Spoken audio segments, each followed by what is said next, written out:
Catherine's smile remained gentle, composed flawlessly in place, but her eyes gave it all away.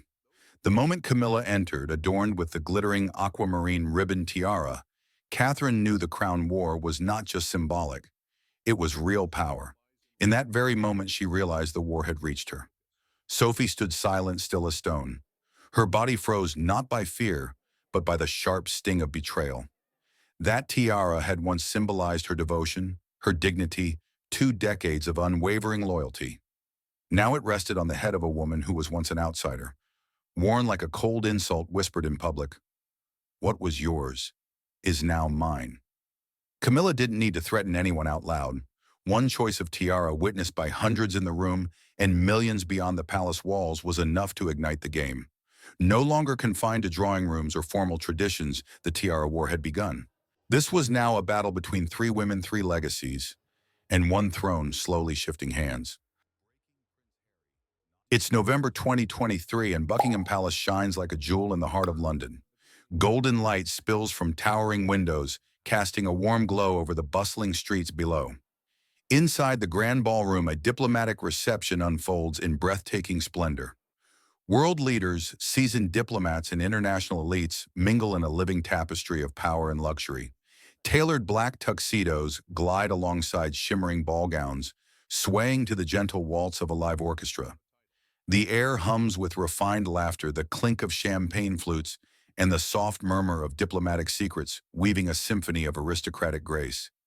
But then, like a lightning bolt shattering a tranquil sky, the room falls silent, as if time itself has frozen. Queen Camilla enters regal in a deep navy velvet gown, its rich hue evoking the midnight ocean, accentuating her porcelain skin and impeccably styled silver hair. On her brow, glittering under the chandeliers, rests the Aquamarine Ribbon Tiara, a royal treasure unseen since 1970, now reborn as a bold declaration. Its aquamarine gems, radiant as the Caribbean Sea under sunlight, catch the light, casting an enchanting halo. Each stone seems to whisper a secret, a story not meant for the crowd, but aimed like a dagger at the heart of the royal inner circle. This tiara is no mere accessory. Worn only once by Queen Elizabeth II decades ago, it was locked away in the steel vaults of the Tower of London, guarded like a sacred relic. For over 2 decades, it symbolized Duchess Sophie lent to her for rare diplomatic weddings, where she embodied elegance, loyalty, and quiet devotion to the crown. Now, without warning or explanation, it adorns Camilla's brow. This isn't just a fashion choice, it's a power play, a brazen shattering of the unwritten rule: one tiara, one woman, a tradition etched into centuries of royal protocol. The guest diplomats, aristocrats, and global elites whisper feverishly, their eyes locked on Camilla. Press cameras flash relentlessly, capturing a moment destined for history as reporters scribble furiously, sensing a scandal ready to erupt. Princess Catherine, the Princess of Wales, stands nearby in an elegant ivory gown, its tailored lines accentuating her slender frame. Her smile, as always, is flawless, radiant, but look closer and you'll see a flicker in her eyes, a shadow of unease passing like a cloud over the moon. She tilts her head, adjusting her pearl necklace with a subtle gesture, as if anchoring herself against a rising tide of emotion. Beside her, Duchess Sophie clutches a champagne flute so tightly her knuckles whiten. Her lips press into a thin line, her gaze fixed on the tiara atop Camilla's head, as if it's piercing her very soul. To Sophie, the aquamarine ribbon is more than jewelry. It's a symbol of her years of service, of the moments she stood in the shadows to support the monarchy, of the identity she carved in a world that always looked to brighter stars. In one swift move, Camilla has claimed that symbol, and Sophie feels as though a piece of her essence has been stolen. No one dares speak it aloud, but Catherine and Sophie both feel the weight of this moment. This isn't just a tiara. It's a calculated act of dominance, a declaration that Camilla, as queen, is ready to rewrite the monarchy's rules, starting with its most sacred symbols. Camilla moves through the room, her steps echoing on the polished wood, like the drumbeat of a battlefield, the tiara gleaming like a defiant flame. Her smile is poised, enigmatic, not for Catherine or Sophie, but for the world, a world she knows will soon explode with speculation and debate. In that moment, the tiara's light doesn't just illuminate Camilla. It exposes invisible cracks in the monarchy's perfect facade. fractures only those within its walls can truly grasp. Beneath the chandeliers, three women, Camilla, Catherine, and Sophie, stand at the corners of a silent power triangle, each carrying her own story, ambition, and fear. Camilla, crowned and commanding, embodies change, a queen, determined to shape her reign. Catherine, with her perfect smile and restless heart, is the monarchy's future, a woman unwilling to be overshadowed. Sophie, her eyes pained, but resolute, is loyalty incarnate, a figure who won't let her legacy be erased without a fight. Catherine, with her sensitive soul and steely resolve, feels a chill race down her spine. What is she doing? She wonders, her inner voice, a desperate whisper. In her mind, a fleeting image of Princess Diana appears, the woman who faced similar battles of symbolism, wielding the Spencer tiara and lover's knot as her shields. Catherine knows tiaras aren't just adornments, they're power identity, the stories royal women tell the world. By wearing the aquamarine ribbon, Camilla isn't just challenging Sophie, she's challenging Catherine, questioning her place in the royal hierarchy. Sophie, ever discreet but profoundly introspective, feels her heart constrict. It's not just the tiara, she thinks, her eyes blurring as the aquamarine ribbon's light catches her gaze. It's my image, the years I spent building something, even if no one noticed. Sophie never sought the spotlight, but she devoted her life to the monarchy, and the aquamarine ribbon was her proof. Camilla, with icy confidence, has stripped that proof away, leaving Sophie feeling exposed before the world. Camilla, meanwhile, glides through the room with the assurance of a woman who knows exactly what she's doing. She doesn't meet Catherine's or Sophie's eyes, but she feels their stares like invisible arrows aimed at her back. She knows they're watching, and she knows the world will soon follow. In her mind, this isn't just a gala. It's the start of a quiet revolution, one where she'll reshape the royal jewels, transforming them from personal emblems into instruments of her reign. They'll understand, she thinks, a faint smile flickering as she shakes a diplomat's hand. Or they'll learn to. But Camilla knows her move won't go unchallenged. Catherine, with her charisma and public adoration, is a formidable rival, a woman who's mastered the art of symbolism to cement her place. Sophie, though understated, carries a quiet resilience, a will that won't break easily. Both women, standing amid the glittering crowd, grasp a harsh truth. Camilla hasn't just worn a tiara, she's declared war, not with words but with gemstones, a war that will play out not only in banquet halls, but in the hearts of the public, on newsstands and across screens worldwide. As the gala continues, music swells and laughter fills the air. But beneath the polished surface, a storm is brewing.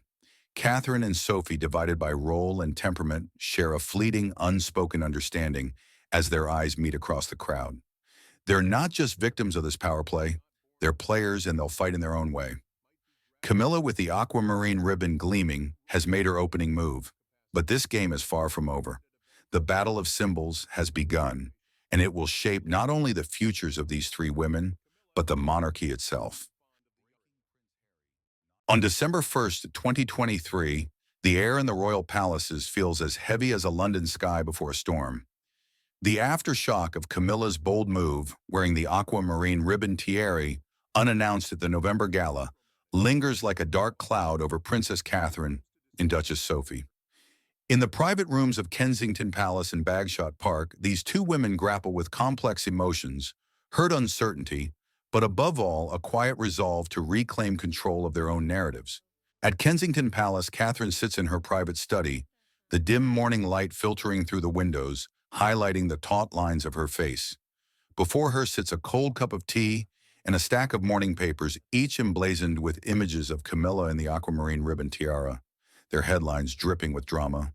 Camilla reshapes the royal jewels and shock tiara. A new reign, Catherine flips through the pages, but her eyes are distant, as if peering into an uncertain future. Last night she maintained her perfect smile for the public, but now in the solitude of her study, she lets her true emotions surface. She knew exactly what she was doing. Catherine says, her voice low, but sharp like a blade honed by time. She's speaking to Sarah, her trusted friend and confidant, who stood by her through countless royal trials. Sarah, seated across from her, nods, her eyes sympathetic but cautious. Camilla doesn't act on impulse, Kate, she says. She's sending a message not just to Sophie, but to you, to the public, to the world. Catherine's lips tighten her fingers, brushing the pearl necklace she wore last night as if seeking an anchor. A message that she controls everything she whispers, her voice, a mix of anger and helplessness. But I won't let her define me. In a rare moment, Catherine's emotions flare her hand, lightly striking the table, making the teacup tremble. She thinks she can take Sophie's symbol and overshadow me with a single tiara. I'll show her I'm not a pawn in her game. Sarah startles at Catherine's rare outburst but quickly takes her hand, her voice soothing. You'll do it, Kate. But you have to play your way, not hers. Catherine is no stranger to royal pressure. The scrutinizing eyes, the whispers behind her back, the crushing expectations. But this feels different. Camilla hasn't just worn a tiara. She's challenging the very system Catherine has learned to navigate with grace and patience. She thinks of Princess Diana, the mother-in-law she never met but whose presence looms large.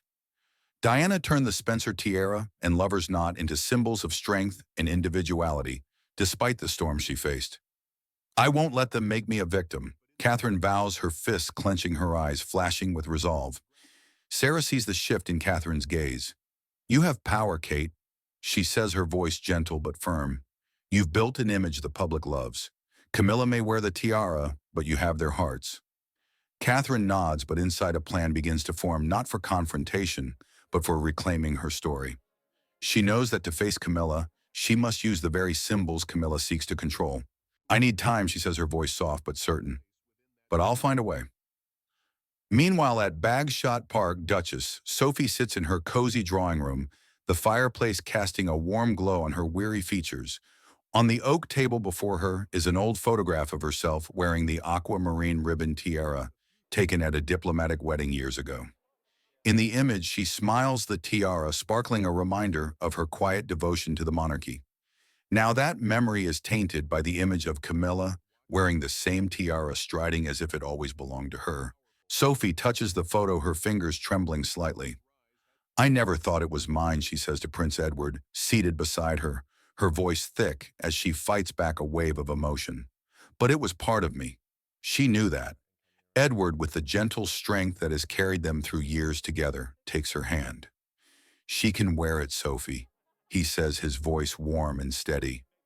But she can't take what you've done for this family. No one can. Sophie nods, but deep within a profound pain lingers. The aquamarine ribbon wasn't just jewelry. It was evidence of her years in the shadows supporting the monarchy without seeking the spotlight. Sophie rises, a rare spark of anger in her eyes.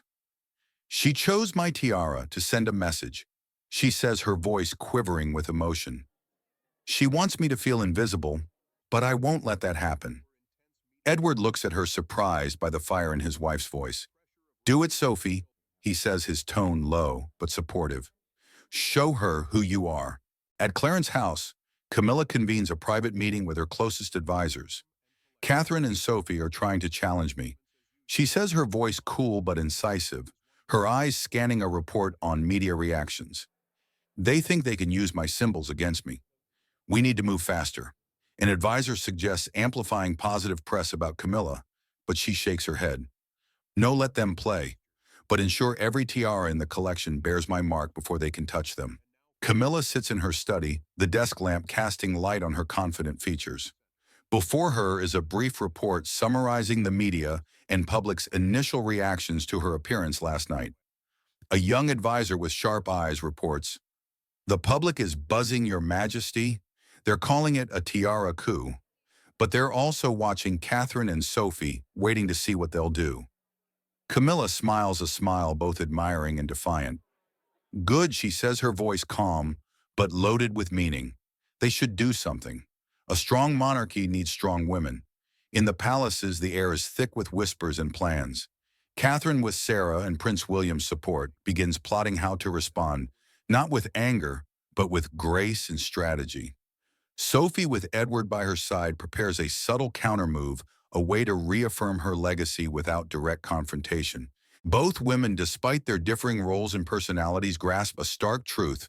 The Aquamarine Ribbon Tiara has ignited a battle of symbols, one that will unfold not just in private corridors, but on a global stage where the public, the press, and history wait to see who will tell the final story. In the early months of 2024, Queen Camilla becomes a global fascination, not just as a consort, but as a woman redefining the royal collection. With a pragmatic yet cunning flair, Camilla is unbound by the invisible threads of tradition. To her, the glittering tiaras locked in the Tower of London's vaults aren't just heritage, they're tools, weapons in a delicate game of power. Like King Charles's reuse of crowns at his May 2023 coronation, to signal visible sustainability, Camilla seeks to revive forgotten treasures, transforming them into emblems of her and Charles's reign, where tradition meets modernity. Camilla doesn't act randomly. Each appearance stuns the world with meticulously chosen jewels. At a January 2024 reception for the Bahamian delegation, she wears the Aquamarine Ribbon Tiara once tied to Duchess Sophie. Its aquamarine gems, sparkling like tropical seas, complement the Bahamian flag's colors, a silent but profound diplomatic nod. Diplomats gasp, international press captures every moment, and Camilla's crown coup explodes on TikTok. But for Sophie, standing quietly in a corner, the tiara's light feels like a cold blade slicing into her heart. In a raw moment at the Bahamian event, Sophie, unable to contain her emotions, approaches Camilla in a quiet corridor afterward. "You know what that tiara means to me," Sophie says, her voice low but trembling with anger. Camilla, unshaken, responds with a cool smile. "Sophie, tiaras belong to the monarchy, not one person. If you want to keep it, prove you're worthy." Sophie turns away, her eyes blazing, vowing she won't let Camilla define her worth. Undeterred, at a February 2024 state banquet for South Korea, Camilla dons the Burmese ruby tiara, a masterpiece with fiery rubies glowing like Korea's national hibiscus flower. As she enters the chandeliers, light dances on the tiara, casting crimson sparks across the walls, as if the room itself bows to her savvy. Journalists rave with the Times, noting she's writing a new chapter for the monarchy, where jewels become diplomatic language. Catherine, present at the Korean banquet, feels Camilla's presence like a direct challenge. As Camilla tilts her head to catch the light, her glance at Catherine carries a sharp edge, as if saying, "You may be the star, but I hold the power." After the event, Catherine, in a private moment with William, vents her frustration. "She's deliberately flaunting her authority in front of me. I won't let her keep controlling this narrative." William nods, his voice firm. "Choose your moment, Kate. We'll take back our place." The pinnacle of Camilla's audacity comes at a March 2024 gala following Charles's coronation, broadcast globally. Camilla appears blending the Girls of Great Britain and Ireland tiara with Queen Mary's, a unprecedented fusion, shattering rules of simplicity and exclusivity in royal jewelry. The diamonds and pearls create a timeless yet modern image, as if Camilla declares, "I'm not just the keeper of these treasures, I shape them." At the gala, a Camilla confidant ensures Catherine and Sophie are seated far from the stage, a subtle but clear slight to dim their presence. Catherine notices the insult, her eyes flashing with anger, as she whispers to Sophie, "She thinks we'll bow, but I'll show her I'm not easily sidelined." Sophie, ever reserved, nods, her voice soft but steely. "We'll respond, Kate, but in our way." Each appearance, Camilla doesn't just wear jewels, she tells a story. International press dubs her the Queen of Symbols, praising her skill in turning gems into power. On X, posts hail her as a master strategist, one user writing Camilla's turning the royal collection into diplomatic weapons. No one does it better, but within the monarchy, not everyone applauds her boldness. Behind closed palace doors, undercurrents stir, and the two women feeling the heat of this symbolic war most acutely are Princess Catherine and Duchess Sophie. Catherine, with her sensitive heart and iron will, can't hide her unease. Each of Camilla's choices, from the aquamarine ribbon to the Burmese ruby, feels like a personal challenge. One morning in Kensington Palace's quiet drawing room, she sits with a close friend, her tea growing cold. "She's taking what's mine," she says, her voice low but piercing. "Not the tiara, but the right to tell my own story. I've spent my life building my place in this monarchy, and now she's trying to control that narrative through its symbols." Her friend, a longtime ally, looks at her with empathy. "You have power, Kate," she says. But Catherine shakes her head, her gaze distant. "In this world, symbols are everything," she whispers, "and she's controlling them." Deep within, a fire ignites, not anger, but determination. She knows that to survive this game, she must act not with words, but with symbols stronger than Camilla's. Duchess Sophie, always reserved and composed, can't conceal her heartbreak. One evening at Bagshot Park, she stands before a mirror trying on an aquamarine necklace, a nod to the tiara Camilla claimed. The desk lamp's light catches the gems, but they pale against the tiara she once wore. I feel like a piece of my soul was taken, she confides to a trusted aide, her eyes glistening. The aide, loyal through years, takes her hand. You're still you, with or without the tiara, she says. But Sophie smiles sadly. In the monarchy without symbols, what are we? She asks, her voice soft but heavy. Yet Sophie doesn't dwell in pain. Beneath her gentle exterior lies a sharp mind honed by decades navigating royal complexities. In the mirror, she doesn't just see a wounded woman, she sees a warrior. If Camilla wants to change the game, she thinks I'll play it my way. A quiet plan forms in her mind, not loud but calculated. Both Catherine and Sophie know they face a formidable foe. Camilla isn't just wearing tiaras, she's restructuring power within the monarchy, turning treasures from personal emblems into collective assets of the reign. The press may call it modernization, but to Catherine and Sophie, it's a declaration of war. And they know that to protect their legacies, they must respond not with words, but with symbols that speak louder than Camilla's. In April 2024, Princess Catherine, the Princess of Wales, emerges from the shadows of a challenging year. A major abdominal surgery in the summer of 2023 sidelined her from the spotlight, but her return brings a renewed fire in her eyes. The state banquet welcoming the South Korean president to Buckingham Palace in April 2024 is the perfect stage for her comeback, and Catherine seizes it. She enters the ballroom in a flowing white silk gown, ethereal as an angel, but it's not her dress that stops the room, it's the Strathmore rose tiara on her head. Once belonging to the Queen Mother and unseen publicly since the 1930s, the tiara is a masterpiece of art and history. Its diamonds interwoven with delicate pearls form rose motifs that whisper of a bygone era when the monarchy stood for resilience and unity. As Catherine moves, the chandelier's light dances on the tiara, casting soft sparkles across the floor, as if history itself bows to her. The room, from diplomats to press, holds its breath. Cameras flash and whispers ripple like waves Strathmore rose. She's done it. Before the event, Catherine learned Camilla had instructed advisors to limit her access to the royal collection, citing priority for the Queen's events. In a brief meeting with a collection curator, Catherine said coolly, "If she thinks she can lock me out of my family's history, she's mistaken." She secretly arranged to borrow the Strathmore rose, a surprise move that stunned Camilla's team and sent the press into a frenzy with rumors of a silent showdown. Vogue, in its next issue, called Catherine's appearance a spectacular resurrection. This wasn't just a tiara, the article noted, it was a manifesto. Catherine is reminding the world she's not just a princess, she's the monarchy's future. On X, social media erupted with praise. A post with over 100,000 likes declared Catherine just landed a perfect blow. The Strathmore rose isn't just a tiara, it's legacy, a statement she won't be overshadowed. The hashtag Shark Kate's Crown Comeback trended, with millions sharing images of Catherine glowing in the spotlight. Catherine's choice wasn't random. The Strathmore rose isn't just beautiful, it carries deep spiritual weight, symbolizing resilience, loyalty, and ties to past royal generations. By wearing it, Catherine sent a clear message to Camilla. You may control the collection, but I'll tell my own story. This was her response, not with words or public spats, but with a treasure so revered it spoke louder than any speech. In her private quarters after the banquet, Catherine sits at her vanity, carefully removing the Strathmore rose, as if it's a living thing. She sets it on the table, its diamonds still shimmering in the dim light. She sighs a breath, both relieved and heavy. I don't want war, she says to William, her voice trembling, as if confessing to herself. But I won't let her control my narrative. I can't.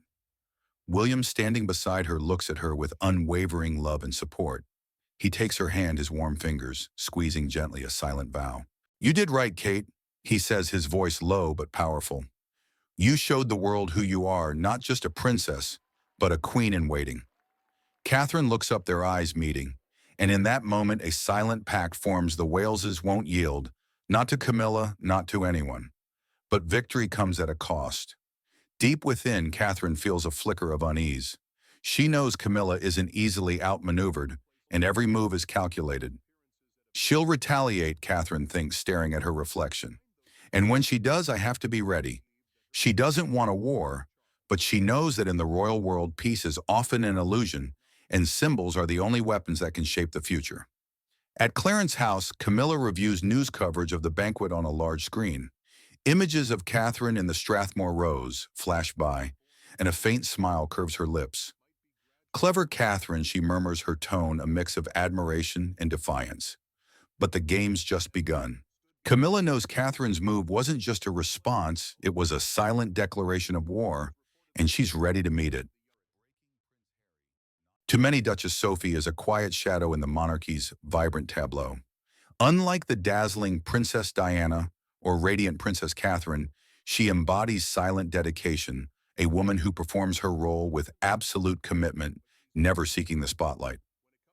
The Aquamarine Ribbon Tiara, with its luminous aquamarine gems, has been her emblem for over 2 decades. Each time she wore it, Sophie carried not just a jewel, but a story of loyalty of years sacrificed for the monarchy without fanfare.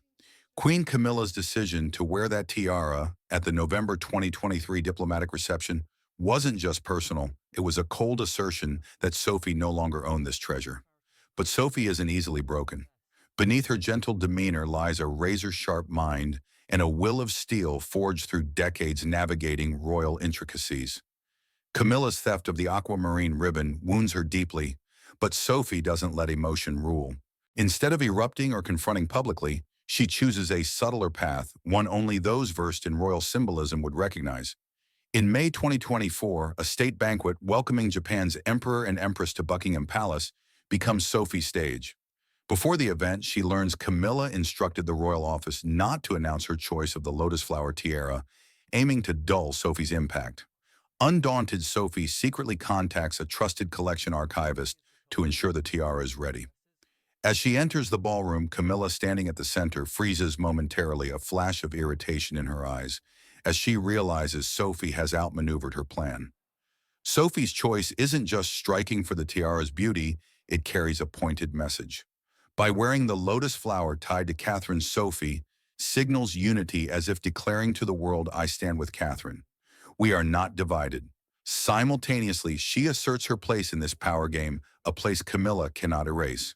It's a brilliant move executed not with words but with symbolism, not with conflict but with a quiet, commanding presence. After the banquet, in a secluded palace corner, Catherine quietly approaches Sophie, her eyes brimming with gratitude. You did this for both of us, Catherine says, her voice trembling with emotion. Sophie takes her hand, smiling softly. We can't let her win easily, Kate, but we must be careful Camilla won't stop. Catherine nods, her gaze fiercer than ever.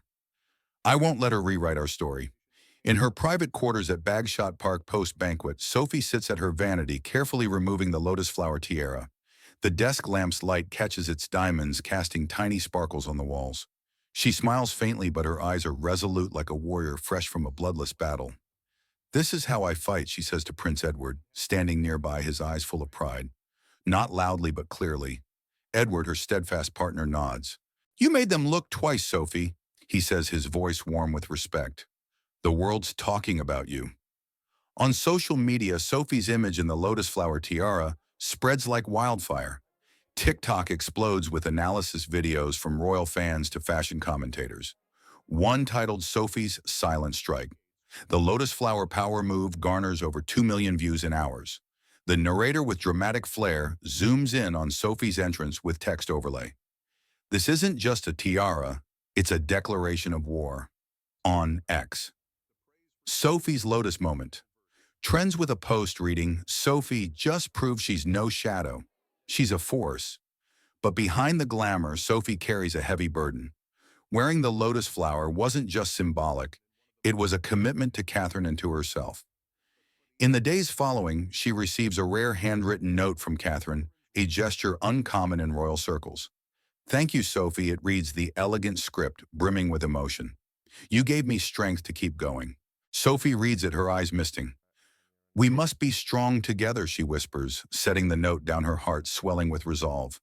Yet soon after, a tabloid article rumored to stem from Camilla's circle suggests Sophie is merely a temporary custodian of tiaras, sparking online mockery.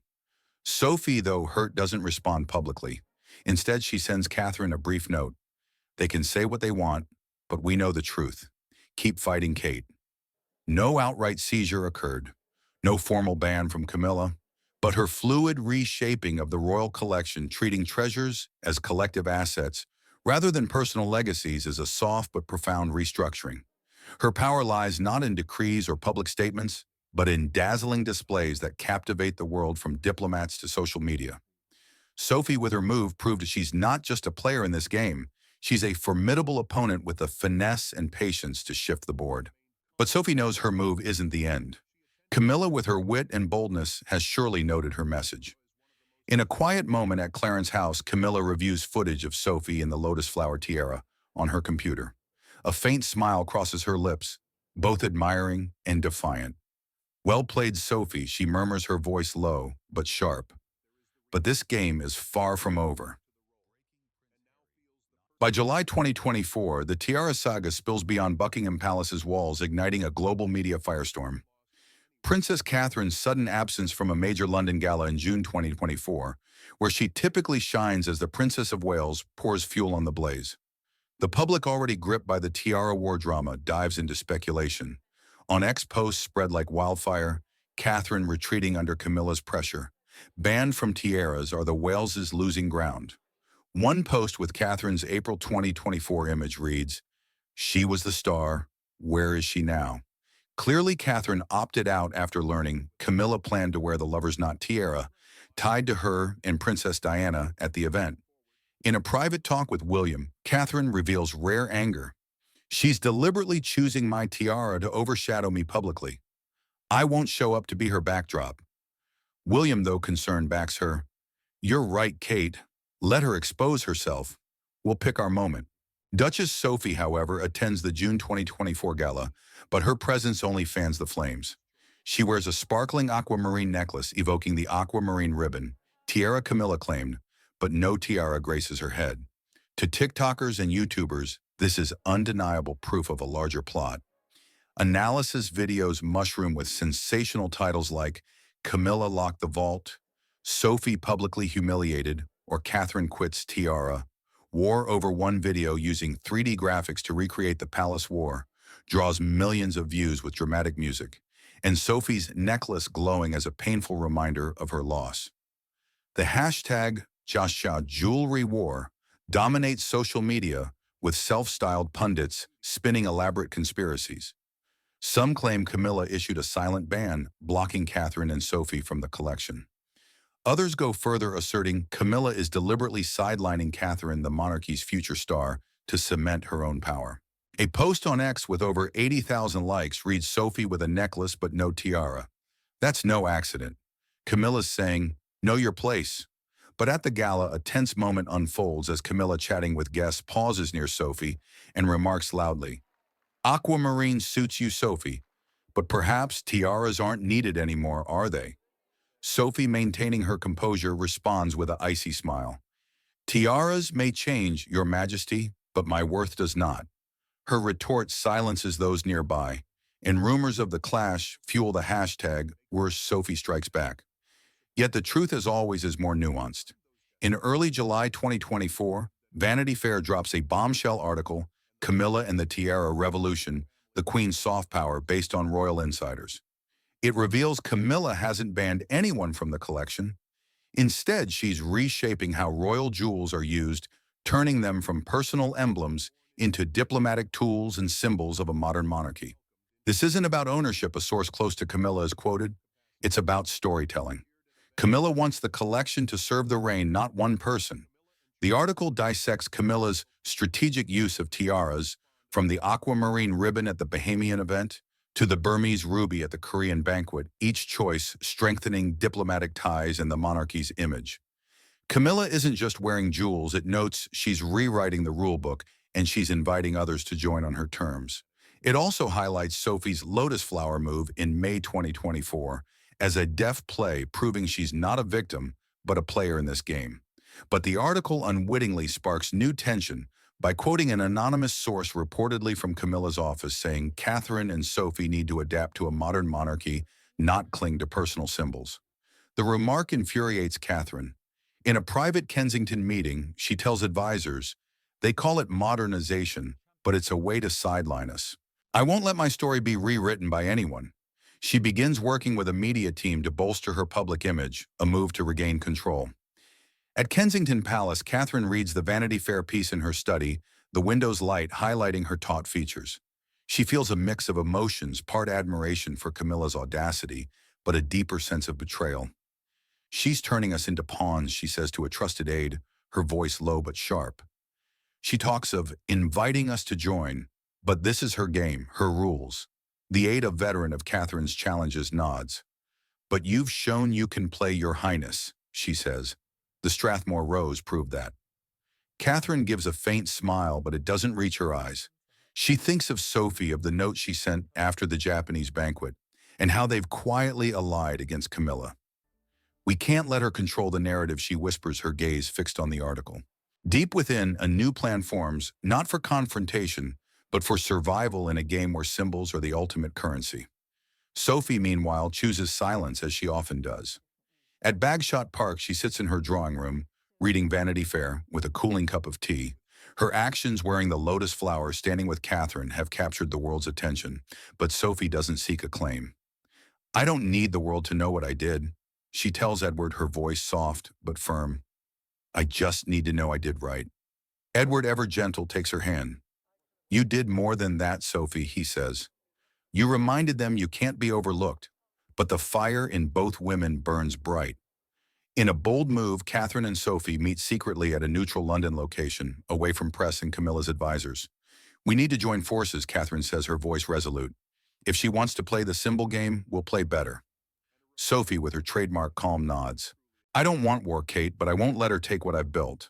They agree to collaborate on a final event, a virtual exhibition of the royal collection, to reclaim their narratives. In July 2024, Buckingham Palace hosts an unprecedented event, the first virtual exhibition of the royal collection, with 3D models of tiaras from the Aquamarine Ribbon to the Lover's Knot shared globally. Launched in early July, the project's first phase culminates in a live-stream debut drawing millions. Camilla, Catherine, and Sophie appear together, but this time not to compete, but to project unity. Camilla opens the event with a speech. The royal collection is all our stories. Today we share it with the world, but Catherine and Sophie, through prior coordination, ensure the exhibition highlights their roles. Catherine contributes a video on the Lover's Knot tiara, tying it to Diana's legacy and her own future. Sophie adds a segment on the Aquamarine Ribbon, emphasizing her diplomatic service. On stage, Camilla realizes she no longer holds full control. In a private moment post-event, she faces Catherine and Sophie. You played well, she says, her tone tinged with admiration but still sharp. But don't forget, I'm still queen. Catherine responds calm but firm. And we are the future, Your Majesty. Sophie, with her signature finesse, adds, the monarchy's story doesn't belong to one person. Camilla smiles, but her eyes betray her recognition. The game has shifted. The event closes with the three women standing together, the virtual displays light bathing them, not in competition, but in quiet reconciliation. The public watching worldwide sees not just glittering tiaras, but a stronger message in a modern monarchy. Power lies not in owning symbols, but in sharing them to tell a nation's story.